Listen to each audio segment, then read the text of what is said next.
내 피부 도대체 왜 이러는 거야? 누가 좀 고쳐주세요, 제발요. 한국에서 속옷 모델을 하며 생활하고 있는 프랑스 출신 모델이 있습니다. 모델을 하려면 깨끗한 피부도 중요할 테죠. 하지만 그녀는 피부에 문제가 있나 봅니다. 그런 그녀가 한국이니까 이 모든 게 가능했다며 사연을 전해왔습니다. 사연 만나보시죠. 저는 속옷 모델로 활동하고 있는 애나라고 합니다.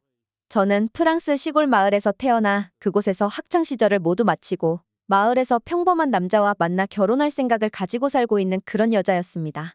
저는 어릴 때부터 나중에 커서 모델하면 되겠다는 말을 자주 들어왔어요. 하지만 TV나 잡지에 나오는 그런 모델들의 사진을 볼 때마다 저 사람들처럼 되려면 쉽지 않을 것 같다는 생각을 하면서 살았죠. 하지만 중학생이 되고 고등학생이 될수록 주변에서 나중에 모델이나 해보라는 말들을 점점 더 많이 듣기 시작했습니다.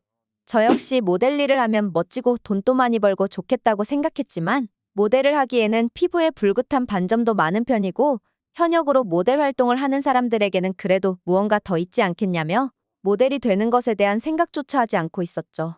그러던 중 고등학교 2학년 때 파리로 수학여행을 가게 되었습니다. 제가 사는 몽토방에서부터 파리까지는 거의 700km에 달하는 거리여서 파리에 한 번도 가보지 못한 친구들도 많았죠. 들뜬 마음에 수학여행을 기다렸고 그렇게 파리로 향했습니다. 파리에는 정말 모든 사람들이 세련돼 보였습니다. 시골에서부터 입고 온 교복이 촌스러워 보일 정도였죠. 그렇게 파리 시내를 누비다가 저를 쳐다보는 사람들이 많다고 느꼈습니다. 그리고 누군가 저에게 말을 걸어왔는데 자신은 모델 에이전트 회사에서 나왔다며 저에게 명함을 주고 갔습니다. 주변 친구들은 이거 보라며 모델하라고 했지 않느냐며 저를 한껏 띄워주었죠. 친구들이나 주변 사람들 말고도 낯선 사람, 특히 모델 에이전트 직원이라는 사람이 저에게 명함을 주고 나니 정말 모델을 해봐도 되는 걸까 생각이 들더군요. 수학여행을 마칠 때까지 세 곳의 모델 에이전트에서 명함을 받았고 집에 돌아가서 부모님에게도 이런 사실을 말씀드렸죠. 부정적일 것이라고 생각했던 저희 예상과는 달리 부모님은 그쪽 일도 한번 도전해보는 것도 용기라며 제가 하겠다고 하면 말릴 생각은 없다고 하시더군요. 하지만 고등학교 졸업 후 해야 된다는 게 조건이었죠. 고등학교를 졸업하고 파리의 모델 에이전트를 찾았습니다. 그곳에서 사진 모델 일들을 주로 했습니다.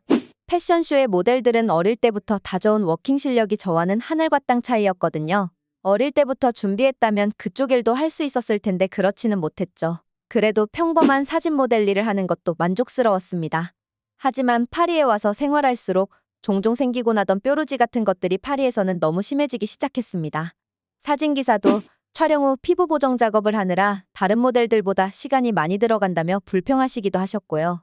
저는 비누칠도 잘하고 보습도 잘하려고 화장품도 꼼꼼히 바르거든요. 하지만 심해지는 피부 트러블은 정말 끝이 없었습니다. 그 때문에 사진 촬영일도 줄어들고 있었습니다. 그러다가 한국으로 촬영을 갈 일이 생겼는데요. 한국의 패션 브랜드에서 속옷 모델을 구한다는 오디션에 참여해서 그곳에 합격했거든요. 저보고 얼굴 비율은 딱 자기들 스타일인데 피부 트러블이 심한 편이네 라며 면전에서 말씀까지 하셨습니다.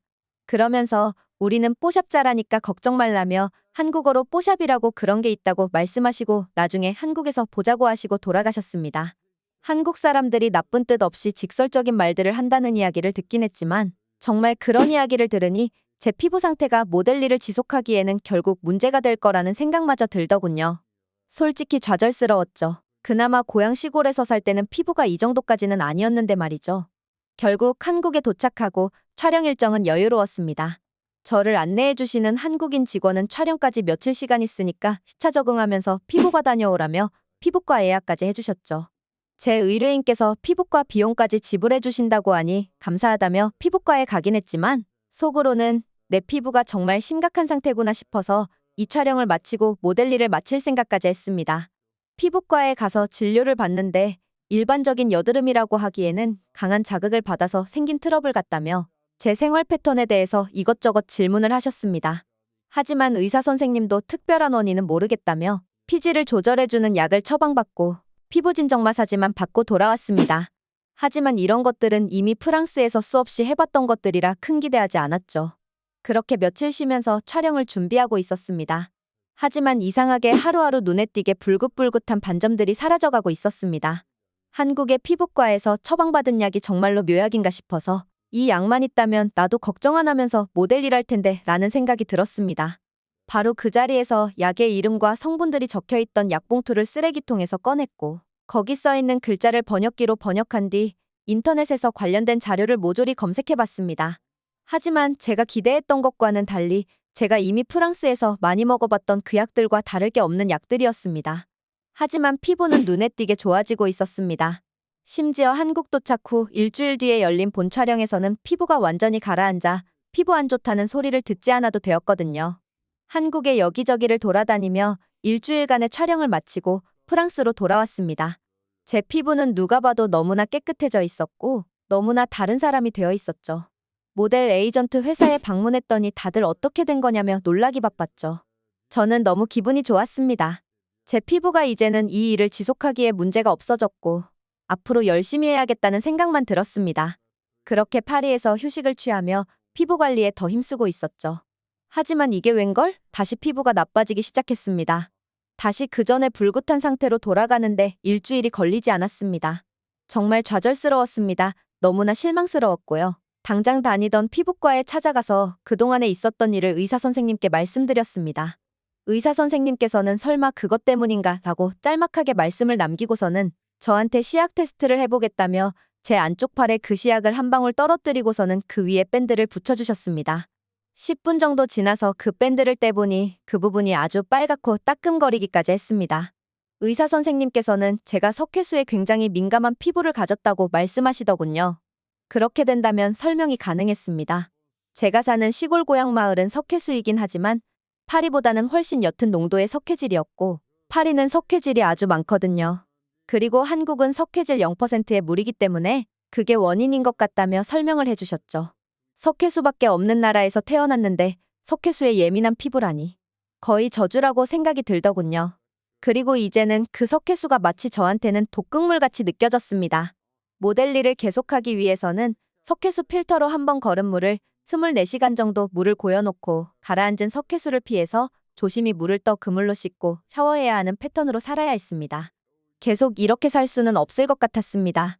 모델 일을 포기해야겠다고 거의 다짐이 들었던 순간 한국 촬영 때를 떠올려 봤습니다. 제 얼굴이 한국 사람들이 좋아하는 얼굴이라는 이야기를 들었던 것이 생각나 한국으로 가서 모델 일을 하면 해결되지 않겠냐는 생각이 들었죠. 당장 한국으로 갔습니다. 그리고 한국에서 속옷 모델을 했던 경력을 가지고 오디션을 봤습니다. 생각보다 일을 구하는데 어렵지 않았습니다. 물론 한국에서 깨끗한 물로 씻으니 불긋한 피부는 사라지고 깨끗한 피부로 오디션을 봤던 것도 한몫했을 테죠. 한국의 깨끗한 물은 저에게 마치 보약 같았습니다. 그리고 지금 한국에서는 프랑스에서 천대받았던 제 모습이 아닙니다. 지금도 열심히 모델 일을 하면서 살고 있거든요. 그리고 안 유명한 모델이라며 돈으로 저를 희롱하고 쉽게 생각하는 못된 남자들도 없는 것은 당연하고요. 저는 한국에서의 생활이 만족스럽고 한국 남자와 결혼해서 아이까지 낳겠다는 생각까지 하고 있죠. 물 때문에 한국에 왔다가 물 이외에도 미처 몰랐던 한국의 장점들이 너무나 많거든요. 한국의 장점들에 대해서는 나중에 글을 작성하도록 하고 이번에는 제가 한국에 정착하게 된 이유에 대해서 말씀드려봤습니다. 오늘의 사연은 여기까지입니다. 다음에도 좋은 영상으로 찾아뵙겠습니다. 감사합니다.